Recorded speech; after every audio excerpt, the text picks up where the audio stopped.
This is Hank Schultz, Senior Editor of Natural Products Insider. We're talking with some industry leaders today about issues of concern to the industry, and in this case we're talking about adulteration in the herbal supply chain. I've got three experts with me here today who are dealing with this issue on a daily basis. We've got Katie Banaszewski from Now, Greg Riss from Indena, and Larry Kolb from TSI USA. So one of the things that we wanted to talk about was what are the biggest concerns for companies like yours in the current adulteration picture? So, Katie, give me the picture from Now. I know your company's done quite a bit recently in terms of testing ingredients that are being sold online. Now has performed a lot of testing. I mean, we just recently launched a campaign that was highlighting the level of testing and the expertise that we have in-house. But what we've noticed, and everything that's going on in the marketplace, especially the e-commerce, is quite alarming. We're seeing decrease in quality, and we're seeing counterfeiting, and that is a big problem for us as a company. We're seeing counterfeiting products that are damaging our brand. They're being launched with our label, Now Foods label, that now is being associated with our brand. Those products are definitely damaging to us as a company, but I know other companies are struggling with the same issue as well. And Greg, what are your concerns at the moment from Indena's perspective? So we're on the botanical front with extracts. Adulteration has been a problem, Hank, for a long time, at least the 30 plus years that I've been in the industry, and we always hope that there will be a movement to help it, that it will help it go away, but it continues to be there. I would say from our side, we're concerned about saw palmetto, bilberry, grapeseed, ginkgo, and the adulteration with that. And whenever there's a shortage in the marketplace is when you oftentimes see it really spike because of pricing, and the opportunists see there's a chance to come in and with fake material, which really damages everybody. And Larry, what have you observed at TSI Group when you're monitoring the marketplace? Well, in TSI, we share all these concerns, and we commend our colleagues for taking these concerns to heart. Now, I think has been very active in the marketplace, testing materials, everything else. So I commend Now for all your efforts. And from TSI, it's a matter of, it can be a botanical, it could be any of the ingredients. I think the framework of DSHEA is broken fundamentally. There's no real recognition of the ODI list of ingredients. Nobody seems to be following any of the NDI route for a new ingredient. So without any baseline, without any activity of really bringing new ingredients to the market through the NDI process, I think the whole system's just broken. And with a broken system, it's really kind of a free market out there for the people that are doing the bad things. And you mentioned on the online, and I know people that have business practices to watch the numbers, and as soon as one of the categories gets hot in a single ingredient, they come in with whatever type of supply chain and undercut the people that have invested in all the safety, toxicity, claims, and everything else that generated all that growth. And we call this borrowed science. And people are borrowing science and undercutting the ethical companies that have done all of the investments and everything to generate the demand to begin with. Well, let's pursue that for a minute, Larry, now that you mentioned about the ODI versus NDI question. You all would know better than me. To what degree do you think there are ingredients on the market now, products that have those ingredients in them, that really have nothing? They have neither GRAS, they don't have an ODI claim, they're not NDIs. People develop these products, they put them on the market. I mean, is that happening, and is there anything that can be done about it? Because it doesn't seem like FDA is minding that particular store. You want me to answer this? Yeah, I mean, that's the fundamental issue is that I know for a fact on ingredients that we've invested in and done the right way and done the master file with all the toxicology and everything else and filed the right submissions, that our competitors are not doing any studies on their ingredients. And that's scary. I mean, it's scary for all of us on the stage, and it should be scary for everybody at this show, that there's just really no regulatory framework, there's no activity. There's a framework, but there's no activity, there's no enforcement, and so it's broken. And that could lead to some very serious consequences in the industry moving forward. Yeah, I think to follow up with that, Larry, I think what we're seeing online, there's no barrier to entry. I mean, you can come in with anything, any ingredient, and market it on the internet. If it doesn't work, no big deal. I mean, consumers are going to stop taking it. It's going to damage a particular category, whether it's sleep or immunity. And anyway, it's a big problem. And to his point, the system is broken, and there needs to be some enforcement. The ODI, NDI thing has been ongoing, and there just hasn't been the number of companies that have been compliant with that are very few. And I think if you looked at the number of ingredients, probably less than 5%, Larry, would you say, that have followed the NDI path? Yeah, exactly. I think the biggest issue is the growth of the industry that we're in, right? The rapid growth fueled the bad players. And now not only the system is broken, there's no enforcement. The agency is not taking any action to fix this and to weed out those bad players from the stage. And do you think if we can just take a temperature of the market, adulteration is something that's been around. I mean, this is one of the things that the American Botanical Society, the American Botanical Council has shown in one of their Herbalgram articles. That, adulteration found in amphora jars taken out of shipwrecks from ancient Greece, right? So I think, people have been finding ways to chisel on the system since the beginning. So with the notion that adulteration is always going to be with us, the question is, if you liken it to speeding limits, for instance, if you got to stretch a road where there's 1,000 drivers, if 5 of them are speeding, that's just how things are. If 100 are speeding, now you've got a real problem. Where do you think we are at the moment? It's a problem. It is definitely a problem, but it comes in waves, right? We don't see adulteration or contamination happen all the time, and we've heard it. It really depends on what's popular. The popular ingredients that are selling fast, that are selling in high volumes, are always a subject to adulteration because there's only so much that the market can provide, right? So if there's an ingredient that has only limited availability, some of the vendors are going to find creative ways of producing more, and that's where you're going to see more adulteration. So it really depends on what is popular right now, what sells most. It depends on the trend, and it comes in waves. We see issues depending on a state of supply chain, right? We've had some issues with supply chain during COVID, and that fueled issues with adulteration, with contamination, with substitution. We saw issues with materials, even from reputable companies that are not at the quality that we would want them to be. So it like I said, it really depends on the time and the commodity that we're trying to source.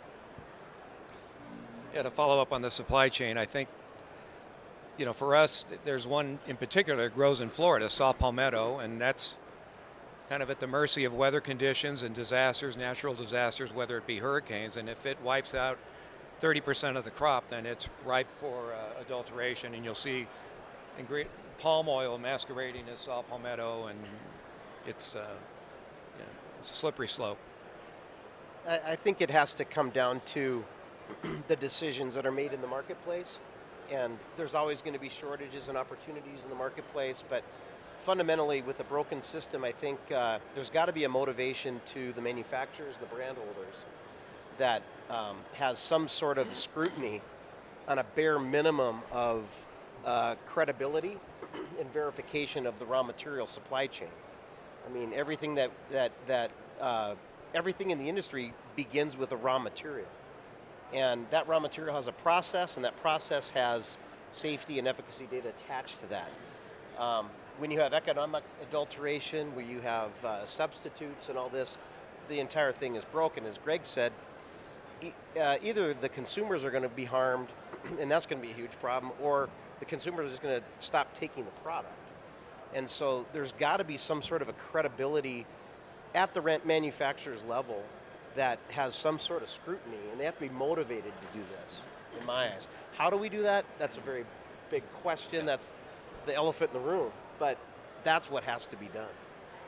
Well, it certainly seems like one of the big starts is the program that now has been engaged on now for what, Katie? Maybe 2.5, 3 years? Does that sound right, or longer? It's been longer than this. I think the first study that we did was in 2017. Okay, well, longer so than that. Yeah. it's been a while, and we repeat that exercise every now and then, but we find the same results. We find brands that are lesser known, but still sell on Amazon primarily, and they sell less efficacious products and products that customers buy, and those products really affect the whole industry, because if they're not efficacious, if they're not meeting the label claim, what does that say about our industry? It's a huge impact not only on us but other reputable companies, because we're losing consumer trust, and that's the biggest thing, that's the biggest impact. And once we lose that trust, they're never going to go back.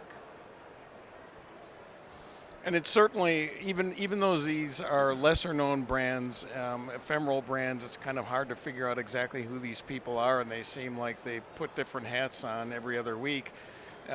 If there is a problem with one of those supplements, it reflects on the whole industry, the good players and the bad alike. So to that end, what do you think the current situation is with online sales? And the reason why I ask is, in an event we had yesterday, Scott Steinford from Trust Transparency Consulting had presented some data that, at least from his point of view, it seemed like the number of brands being sold online had actually decreased in recent years. And so maybe there's a positive effect there. I mean, how do you all feel about the online sales marketplace? Do you think it's still out of control, or do you think that that there are some signs that maybe there are some barriers being put up around this kind of activity? I can comment real quick on that. I mean, firsthand, I know that in a category of HMB, there's a tremendous amount of generic materials and category leading materials that are not my HMB, and that's a problem, because I know the processes that are taking place in this particular category. It's not a botanical. This is HMB, beta-methyl butyrate, but it's a metabolite of leucine, and it's a very important muscle health ingredient that we've invested a lot in, and we're not the number one in terms of HMB online. So that means that a lot of the brands that are in this space are not using our material, which we think is the only regulatory compliant material in the market. I think attempts are being made, but there's a long road to clean up what's happening in the marketplace, especially when it comes to e-commerce. Because of the pandemic, the rapid growth flooded the e-commerce marketplace with products, and there's really no regulatory restrictions or any type of precautionary measures taken to forbid those brands from entering the marketplace. So I'm not sure. There's really no. I really don't think this is going to be a short process. We will have to work through all the hurdles of cleaning up the e-commerce marketplace. Well, I think to your credit, Katie, and to Now's credit, they said, well, we got to do something. They can't sit back and wait. People are copying their labels and trying to mimic their products with lesser ingredients. So I think that's a first step, but it has to be done on a much larger scale. And I think we're going to see more companies taking aggressive steps to defend their brands, to defend their intellectual property, defend their science. So. Well, we're getting close to wrapping up here, so just a final quick question. Are you hopeful? Do you think that we're making progress, or do you feel like you're swimming upstream and the water keeps flowing faster and faster? I'm hopeful. I, in fact, had a meeting this morning at the UNPA, and we're starting a borrowed science committee working group.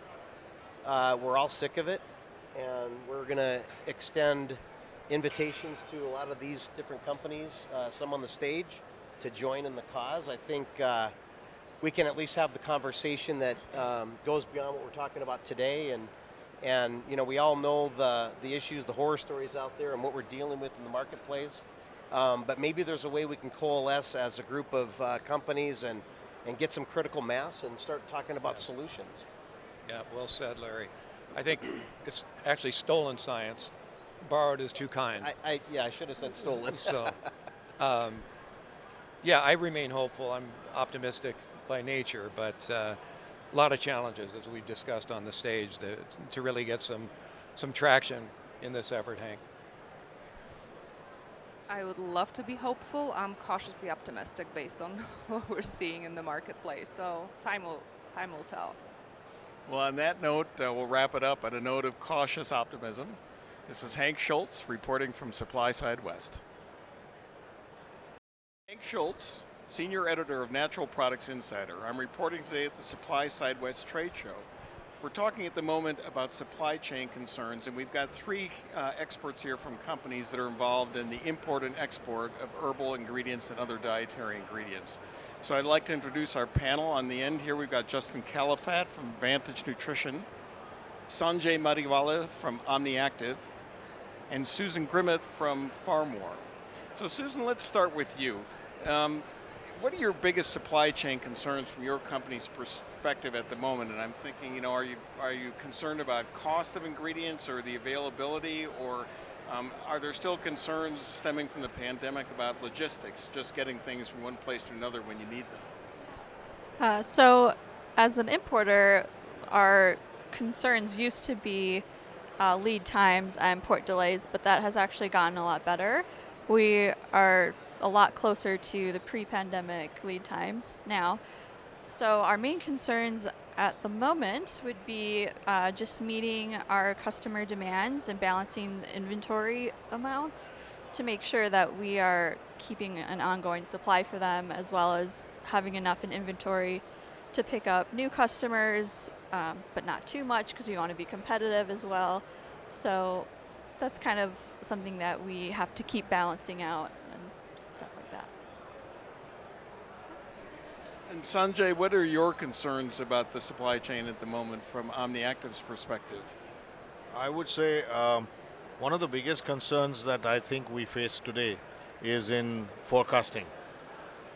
We don't necessarily get the most accurate forecasts from our customers. Our ability to forecast is limited to the extent of the information we get. And if we can get better information, we would probably do a far better job of managing logistics costs as well. And Justin, how about from your perspective? I have to agree with Sanjay a little bit with forecasting, especially when you consider being a contract manufacturer of supplements. You're relying on other people to give you the information. I think, too, lead time is a big issue still coming out of the pandemic, where I think a lot of people have caught up, per se, with their inventories and different things, but still looking at lead times of finished product. I think that's involved with a little bit more important than cost aspect where people are working with. But also, certain times it's where your ingredients coming from, because a lot of people want to know where they're going to be sourced from, or if you have to change sources, being transparent with them. But overall, the biggest thing I think right now is lead time, but somewhat goes to availability as well, as people are now finding the industry picking back up with after the pandemic. So one of the things that I've heard companies talk to me about when I've been reporting on these issues in the last several years in the light of the pandemic was that they have changed their inventory practices. So some companies are thinking about needing to hold larger quantities of ingredients and get them sooner. Have you been seeing that, and how much of a complication is that for your businesses? Yeah, we want to hold enough to make sure that we're meeting those demands, and as well as picking up new business. But when you go off point of sale data, that can sometimes be a few months old. So we're kind of reacting towards data that might not be current. So like they said, just having transparency in the forecasting is really important. But we do want to make sure we have some safety stock as well, just to, if something were to happen again, like the pandemic, we would be ready for it. Yeah, we made it a point that we actually overstock sometimes, and I think that's the only way you are going to meet 24-hour delivery expectations that most customers would have. And if we didn't do that, we would end up having a shortfall, and I don't think that's the place anybody wants to go. But it also means that there's a cost to carrying inventory in excess, and there is also write-offs that one has to build into the process. So that's where the cost again starts rising, and if we improve the whole process between communications between customers and us vendors or shipping from source, I think we can do a lot better, as Justin said as well. Yeah, I think overstocking is a piece of it, I think, but also being able to predict what might be needed, which is also tough, like forecasting. But I think overall, if you have a better relationship with your customers as far as what they need, because certain ingredients you can stock, even if you're, in our case, making beadlets or other things as well. But at the end of the day, we all have certain formulations that are custom. So exactly how much of that do we hold as an overage for a customer, when we all know this industry is very dynamic. So you don't want to get stuck with anything. So there is a fine line, but I think because of the pandemic as well, where people perhaps overbought in the beginning, now they've come down. I think there's been a reset overall of kind of what everybody's willing to hold.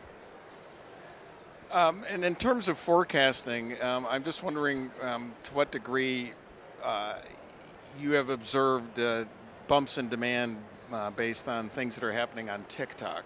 So one of the things that I've reported on recently was this huge bump in demand for berberine, based on people sharing this video about how it's as good for weight loss as Ozempic, nature's Ozempic they were calling it, and at least from what I was able to gather, there was maybe an order of magnitude increase in the demand of the ingredient overnight. So when that happens, I mean, we used to talk about the Dr. Oz effect, and it seems like this berberine thing happens even faster than the Dr. Oz did. I mean, how does that complicate your businesses when you're trying to address those concerns for companies that say, I got to get, I need X hundred kilos of ingredient X because of something that happened on TikTok last week? Well, we haven't really experienced that yet, and we don't make finished products, so luckily that has not been an issue we've had to deal with. But yeah, I would imagine that would be hard to react to. And yeah.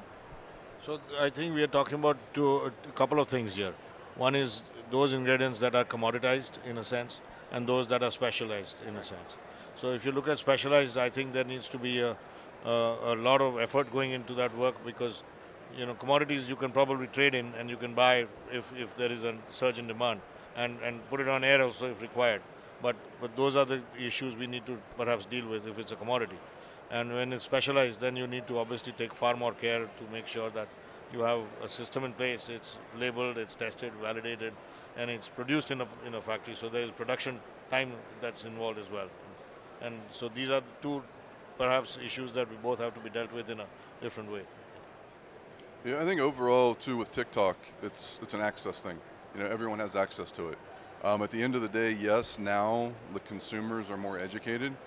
I wouldn't say TikTok could be an educational, but it could be, but it gives them more access to what's going on live, for instance.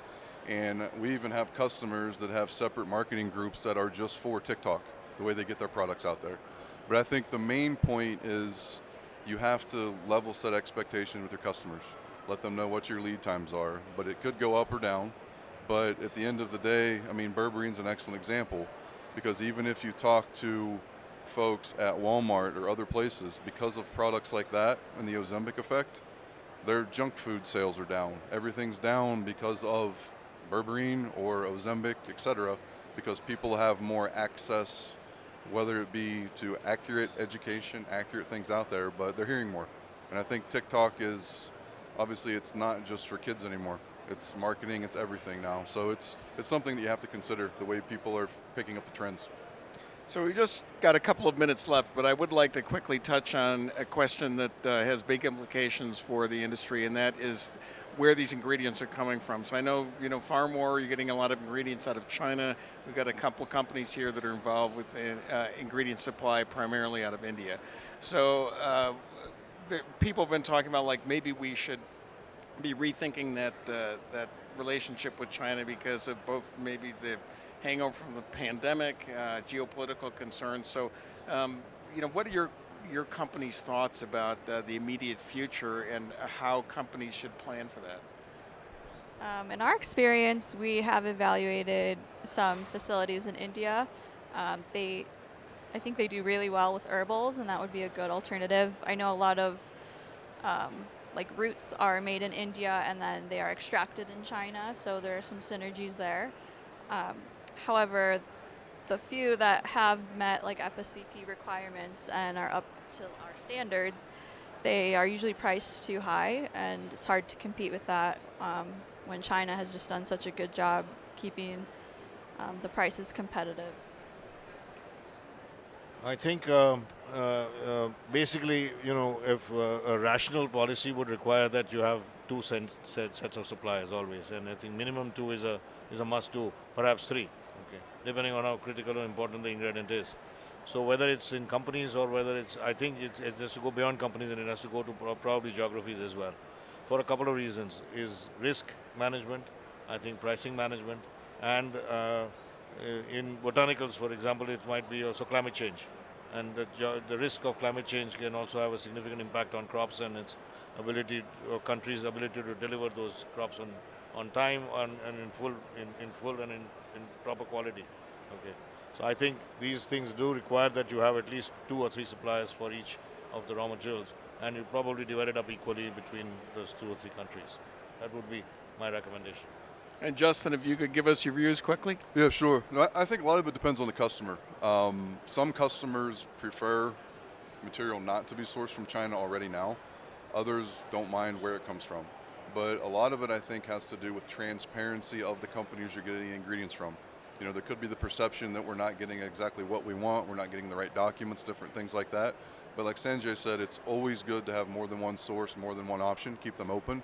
But I think when you get the materials in, you have to be able to ensure that you're testing them properly to show that it's the same no matter where you're getting it from, to make the consumers feel, more apt or more open to have other options. But also the biggest thing, anything geopolitical, is you really can't plan for it. As things happen, whether it be elections or wars or different things like that, it can't be predicted, so you have to be versatile enough to shift within your own supply chain to give your customers a good option. Well, thanks very much. We had a session on this yesterday morning on supply chain issues. We're going to have one on Friday on sustainability, so I encourage people to look for that. And thank you very much for giving us your input today. And this is Hank Schultz reporting from Supply Side West. Good afternoon. This is Josh Long, Associate Editorial Director for Natural Products Insider. I'm here with Gail Bensusan, the CEO of Doctor's Best. Gail, thank you for joining us for a minute. My pleasure. Appreciate it. Let's just dive right in. So you got into this business in 1973. I was -2. Paint me a picture of the business in those days. It was a Wild West. I can remember the first meeting of the industry. It was filled with entrepreneurs smoking cigars, smoking cigarettes, and talking about health and nutrition. It was a Wild West, like nothing you've ever seen. I wish I was around in those days. Well, you were. You were 3 years old. I was actually -2. Let's talk about the glory days of the health and food and the drugstores. Was there a time when they were king in terms of selling natural products, and what was the consumer demographic like in those days? Well, the famous portrait of the little lady from Pasadena. She wore tennis shoes. She went into a health food store. She bought weird things. She came home and she lived forever. Well, that was the health foods trade in the industry. The supermarkets and drugstores, they had 3 or 4 branded products, 200 milligram vitamin C, maybe 100 milligram vitamin E. That was it. There's no distribution, very few items available.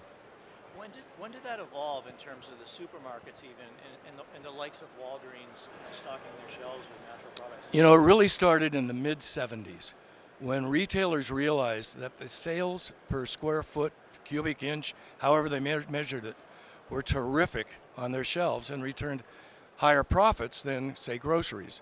So that's when the Walgreens and the CVS's of the world, the Walmarts of the world, began to discover that vitamins were actually a great return at retail.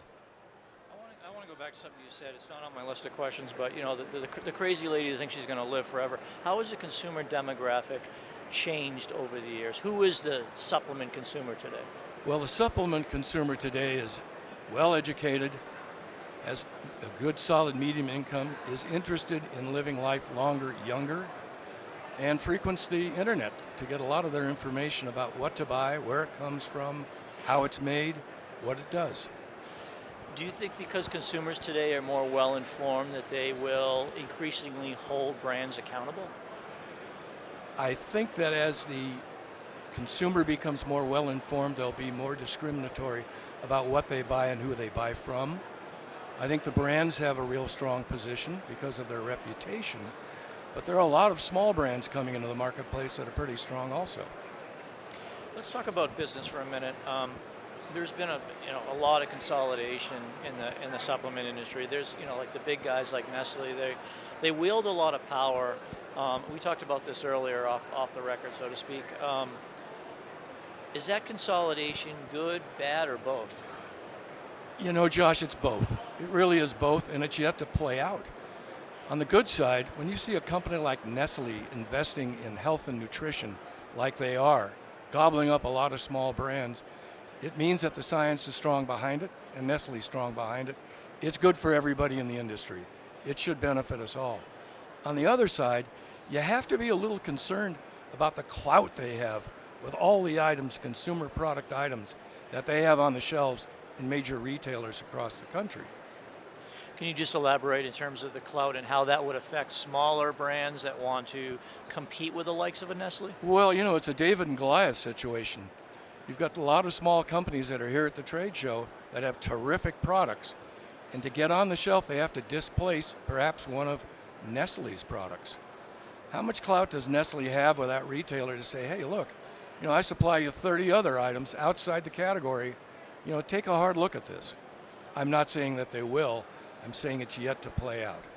Okay, interesting. I want to talk to you about China. It's my understanding that a large, significant quantity of raw materials come from China. You were recently in China for, I believe, a couple of weeks. Very broad question. What is happening in China with the manufacturing facilities of these raw ingredients?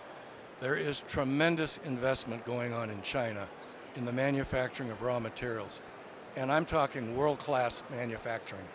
I visited several plants in my 2-week tour, from all the way from Xiamen to Mongolia, to see what was going on and how it was being done. The plants are modern, they're highly efficient, they're making sensationally high-quality product. A lot going on. There's no doubt that China sees the supplement industry and the raw materials that support it as a key economic driver. There's something I said earlier, and you pushed back against when we were talking offline about China. And a lot of times my sources will say, a lot of the ingredients that come from China are adulterated with sildenafil or other things that don't belong in supplements. And so China specifically, according to a lot of the sources I talked to, gets a bad rap. I just want you to address that. If that's just an overgeneralization, it's just inaccurate. What's your thoughts? Well, I think they do get a bad rap. When you look out on the floor here, you'll see that 30 to 40% of the companies out here are actually from China. China makes sensationally good product. And it's up to us when we bring the product in for manufacturing to test it for any adulterants. But I don't think China has a problem with adulterants. I think that's a problem that permeates the industry. And I think all of us have to self-regulate ourselves, make sure that our quality systems are in place to test the raw materials coming in to make sure that they aren't adulterated. Gail, is the problem really just human nature and greed, in that it could come from anywhere in terms of, these adulterants? It's greed. It's greed and it's human nature. And unfortunately, it happens in a lot of industries, but it happens in ours as well. it's not a good thing.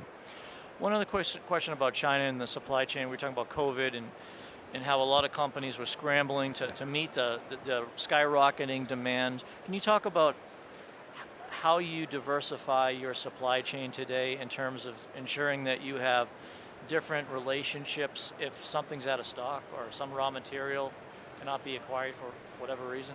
Look, for those of us in the manufacturing industry, the marketing industry, COVID taught us a really strong lesson.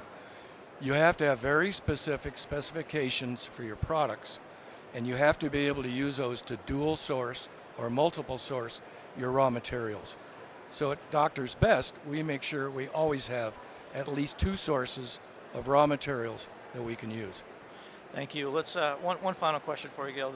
The Dietary Supplement Health and Education Act of 1994, which I've written a lot about, is approaching its 30th year anniversary. Yeah. 2 questions, 2-part question.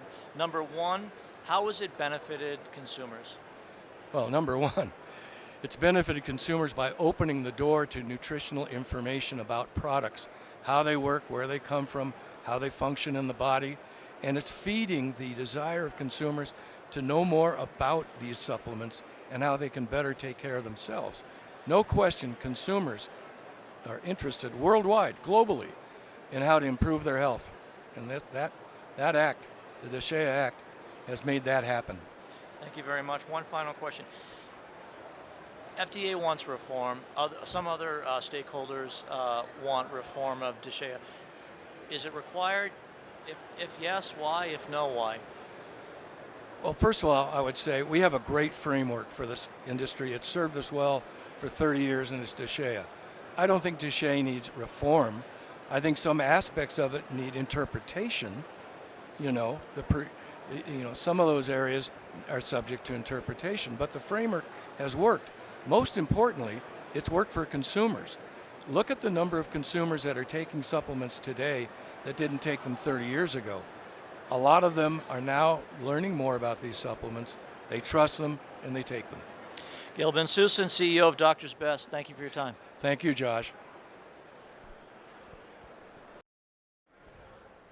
Good afternoon from Supply Side West. This is Josh Long with Natural Products Insider. I'm here with Mike DiMaggio, Chief Legal Officer and General Counsel of Nutrabolt. Mike, thanks for joining me for a minute. Oh, my pleasure, Josh.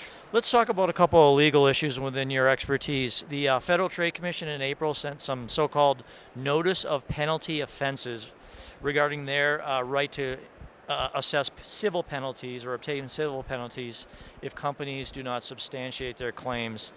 They made this announcement in the spring, and almost 700 firms involved in the marketing of OTC drugs, homeopathic products, supplements, or functional foods were on this list, including your company. What was that notice all about, Mike? Well, I think there's a distinction that needs to be made, which is what the notice was about from FTC's intention perspective versus what the notice actually means. And I think the general consensus is that the FTC was attempting to create the opportunity to be able to garner additional damages in the event they brought a case against a company on that list. We were named on that list, as were, as you mentioned, almost 700 other companies. First thing it showed me was that there were more companies in this space than I was aware of.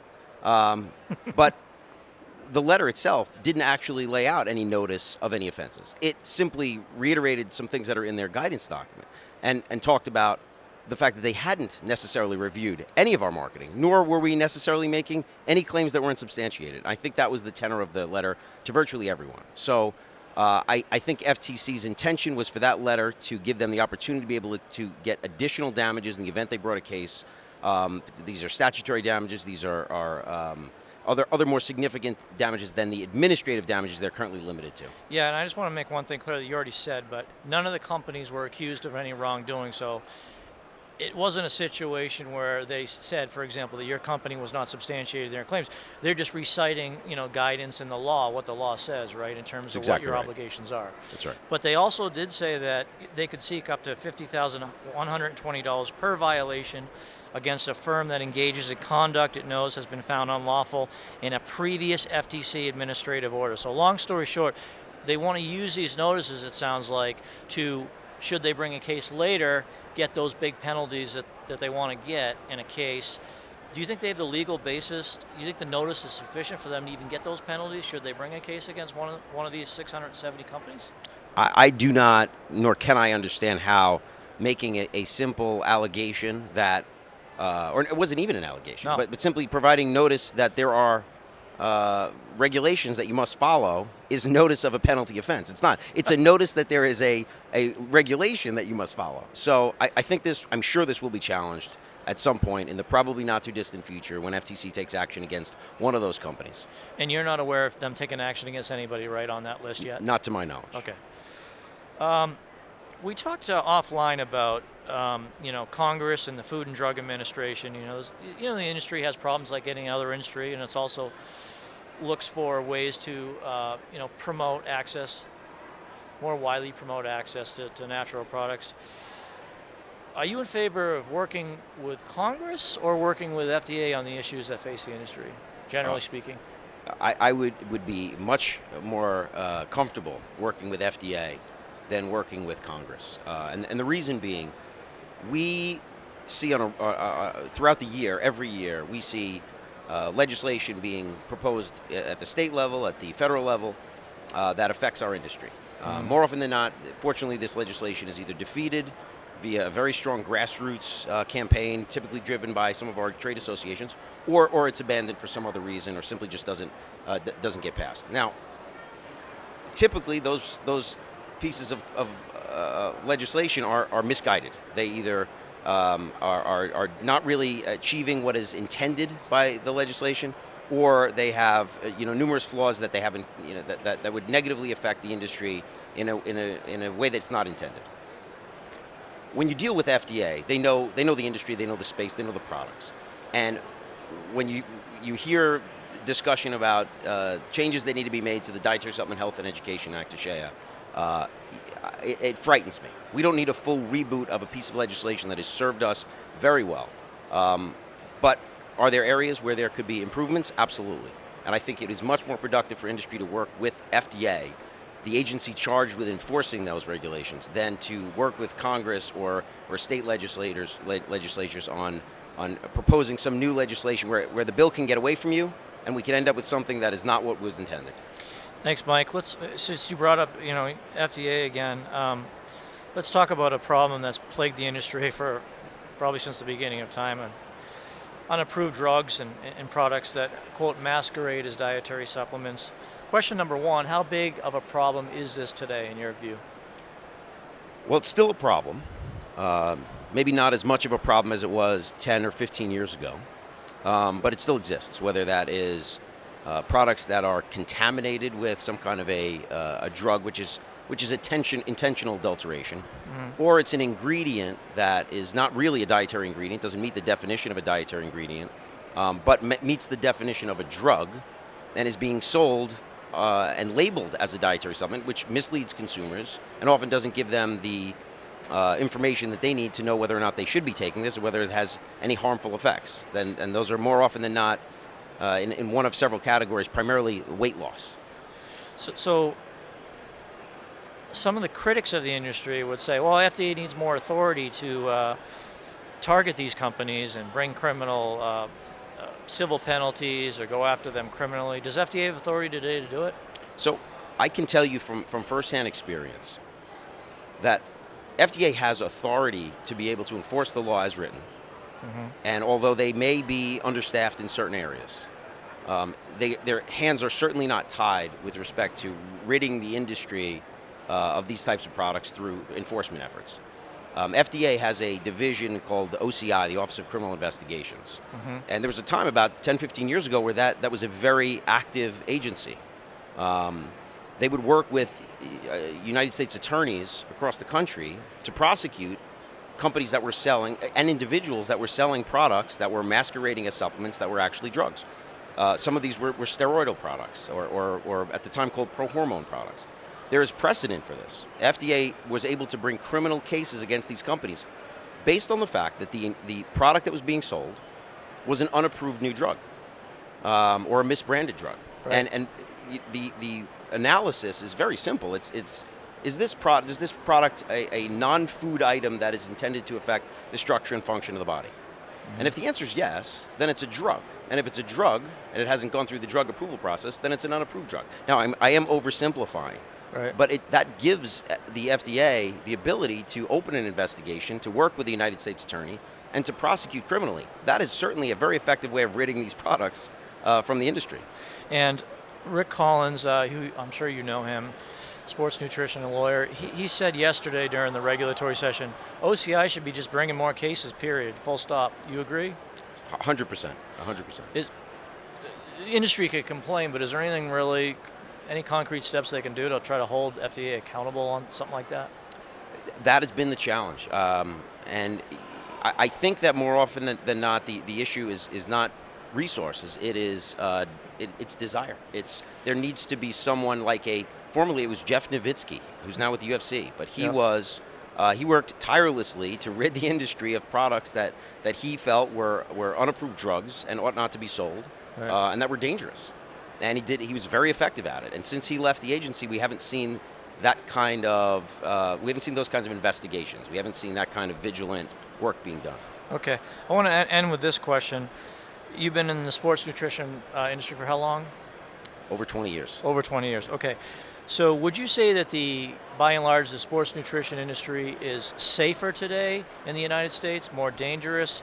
And either way, what's your rationale? Yeah, I would absolutely say it's a much safer place, and I think it's for a variety of reasons. Not the least of which is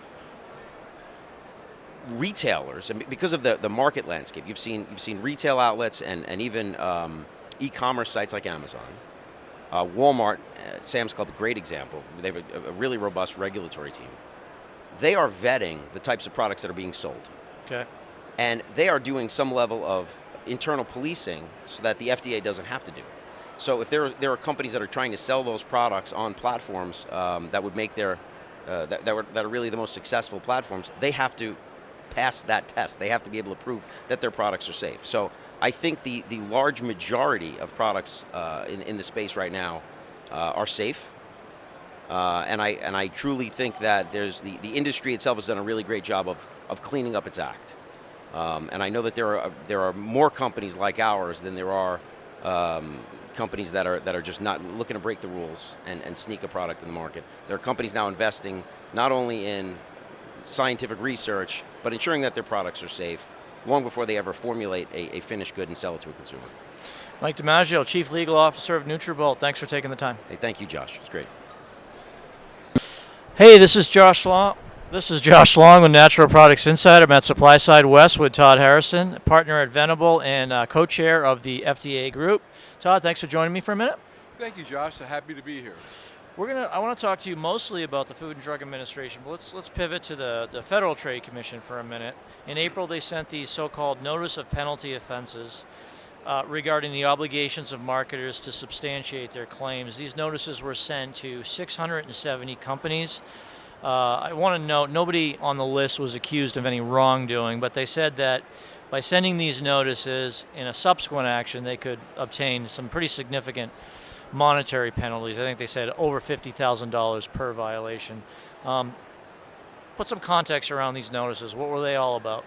So the context around the notices is that the FTC lost a case that said that you don't have the ability to assess penalties unless you've given notice to the company of the prior violation. Okay. So I guess somebody up at FTC thought, oh, we'll just send out 700 letters, and that provides the industry with notice. Right. Now, they've done this with other industries as well, not just the supplement and health product industry. And those notices are all defective because it does not give anybody notice of any violation, doesn't tell them what they violated. They just sent them out. And from what I can tell, some of the worst violators are not even on that list. So we don't even know who or why they sent the notices to certain companies, other than somebody there thought, oh, well, if we provide notice, we'll be able to get penalties. I don't think it's going to pass judicial scrutiny. I think they will lose that case if they try to enforce it. Okay. That isn't going to stop them from not trying to get those, right? Because if you go in there and they have a pretty strong case that you had deceptive advertising, you're not going to spend a few $100,000 trying to fight it. So you may very well be willing to accept $120,000 in penalties, for instance. Okay, and real quick, some people have speculated that the people on that list, there was reason and rationale for them to put those specific entities on the list, and that is that those entities, or many of them, have deep pockets. You think that's probably why they were on the list? Some have very deep pockets, but some didn't have pockets at all. So there really isn't any rhyme or reason. As far as I know, all they did was a internet search and came up with 700 names. It was a little bizarre that they did it the way they did it, but they've done this before, and so in other industries. Right. So it's something they do, but again, it doesn't, quite frankly, it doesn't pass the laugh test. Okay. And I think that if it was actually litigated, and the FTC's had a hard time in court lately, I think that they may very well lose that case too. All right, let's move on to the FDA Human Foods. Big, huge reorganization of the Human Foods Program. Now, part of that is the proposed Office of Food, Chemical Safety, Dietary Supplements and Innovation. Today we have the Office of Dietary Supplement Programs. This new proposed office, is this going to be good for consumers, good for industry, bad for industry? What do you make of it? I make it as a non-starter all the way. It reminds me of organizations having these big reorgs and saying this is going to be better, be more efficient, it's going to allow us to communicate with each other. And what you find out, everything kind of stays the same in the end. I might be wrong, and I think the agency thinks it's going to do better, but we've all been part of reorgs over our lifetime. And law firms have reorgs. I'm sure Informa's had reorgs. Right. And when you look at it, do they really improve anything? Probably not, because people tend to stay in their lane. You can hope that it will foster more discussion within their agency, but again, to me, the bigger discussion really is that the food side needs to talk to the drug side and vice versa. Okay, so let's move into that. The food side needs to talk to the drug side. I want to talk to you about drug preclusion. These ingredients that FDA determines cannot be lawfully marketed in supplements because they're either approved as a drug first or authorized for investigation, the subject of substantial clinical trials that were made public. It seems to be an increasing, growing problem that's vexing industry and some say discouraging innovation. How big of a problem is it? Well, I think the problem is bigger than we think, because one thing is that industry doesn't tend to file their new dietary ingredient notifications, which the FDA doesn't have the chance to be able to review and make sure that there isn't. But even when they're filed, right. Vinpostine is a perfect example. Under Dan Fabricant, there was 5 filings, something like that. All got have a nice life letter from FDA, and then we come out after Senator McCaskill, was it? Sent the letter. We all of a sudden they look back. Oh my God, there was these INDs and clinical trials back in the 80s. They're like, okay, why isn't CFSAN talking to CDER to determine whether there's an issue rather than just go forward without it? I also think that it misses the point what the purpose of the preclusion provision was. The preclusion provision really was to keep really, quite frankly, synthetic ingredients. They weren't really looking at natural ingredients, but it was to make sure that people weren't trying to market a drug under the guise of a dietary supplement. That's the real purpose. So I think that there's ways around that the agency could promulgate rules. We could have a process where you can petition. Something may be a drug at a very high level, but not a drug, and may help just maintain overall health at a very low level. And we need to have this differentiation done. And I think FDA has that ability now to do it. They don't seem to want to do it. They seem to want Congress to do something about it. And that's typical of regulatory agencies in general. It's easier to bury your head than try to say, yeah, here's the way out. This is how we should do it. Identify whether there's a product that can help maintain overall health, but has already been approved as a drug. Is there a way that you can actually market that product and put the company that wants to market that product to their proof. Right. And I think if you set up that system, that would work well. Or we could just go back and redo the law. Part of the problem too is that we have so many years of non-enforcement. You know, at this point, what is a grandfathered product? Do any of us even know? And so I look at it from that perspective too, that maybe it's just time that we reset the grandfather date. Congress reset the grandfather date and create a better path forward. Because on the food side, it's clear you can petition the commissioner to allow for the food ingredient if it's already been approved as a drug. It's a little more hazy on the supplement side, but I would also say, what is substantial clinical trials? I don't even know what that is. Is that phase 1, phase 2, phase 3? You know, phase 1 is just safety studies. Should that be included? And the other issue is that there's no transparency because, as you know, INDs are kept quiet.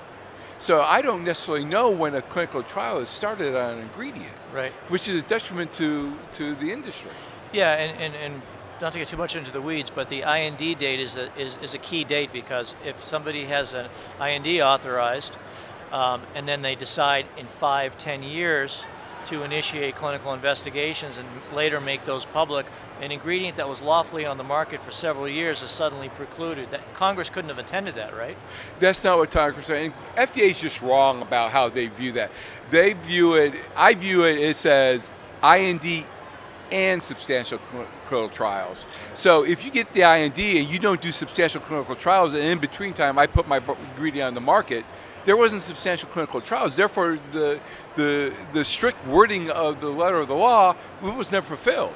10 years later is not fulfilling it. It is at the time that the ingredient is introduced into the United States as a dietary supplement. That's the date that's key. If there's not substantial clinical trials at that point, I would argue there's no preclusion. Okay, let's talk one final matter. I was recently at the Council for Responsible Nutrition Conference in California. You were there as well. They were celebrating their, I think it was their 50th year anniversary. Steve Mister, the president and CEO, had a virtual fireside chat with the commissioner of the Food and Drug Administration, Dr. Robert Califf. And he was talking about the supplement industry, and he was raising concerns about claims. He was saying, for example, when he doesn't, I think maybe it was a prostate claim, he was talking about like, what exactly does it mean? I had an opportunity to participate in a recent media roundtable with the new Deputy Commissioner of Human Foods, who's the top official that's going to be overseeing, this new reorganized food program. I asked him, what have you learned so far? You've just got on the job about the challenges facing the Food and Drug Administration. And he also highlighted concerns about the claims that are made and that those claims need to have support behind them. What's your reaction? Have they been living under a dark hole for the last 20 years? I mean, it showed an utter lack of intellectual curiosity. The fact that the commissioner does not realize the amount of studies that have been done on dietary ingredients and dietary supplements over the last 20 years is just absurd. He should know better. But he is a traditional, conventional doctor. And my question to the commissioner is this: have we gotten healthier or sicker over the last 40 years? The fact of the matter is, as societies, we gotten sicker. No, we have drug treatments. Yeah, have they improved quality of life? No. They've prolonged lives that probably shouldn't have been prolonged in the first place. The fact of the matter is that this agency is more worried about treating disease than keeping people healthy in the first place. There's a lot of studies out there that show the benefit of supplements. The fact that they don't even realize those studies exist is just, it's mind-boggling and shows that they're out of touch with reality. The fact of the matter is, the agency could be blamed for a lot of the issues that we have from a health standpoint. The low-fat claim was the worst claim ever in the United States. All the fat was stripped out of our food, all the simple sugars were put into it. Follow the timeline.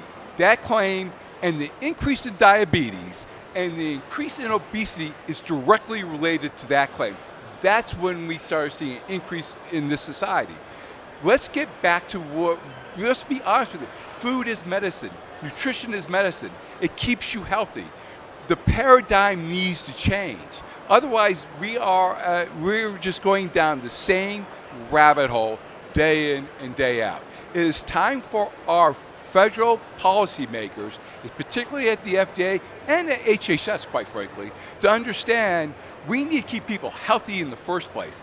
We shouldn't be dealing with stupid claims like low in fat that actually make people fatter and make people get diabetes. We worry about added sugar, but we have ingredients, we have whole categories of things that are exempted out of it, even though they're pretty much pure sugar that you drink. Kool-Aid's bad, but other things aren't. Again, it is this lack of not trying to understand nutrition, the benefits of supplements, which are whole foods. Just historically, you want to ignore years and years and years of data. The fact of the matter is, supplements play an important role in maintaining health. The fact that he doesn't even think fish oil is helpful is beyond belief. It just shows that he doesn't even know. Here it is. The Food and Drug Commissioner does not know what he speaks of. All right, well, we're going to leave it there. Todd Harrison, partner at Venable. Thank you very much. Appreciate it.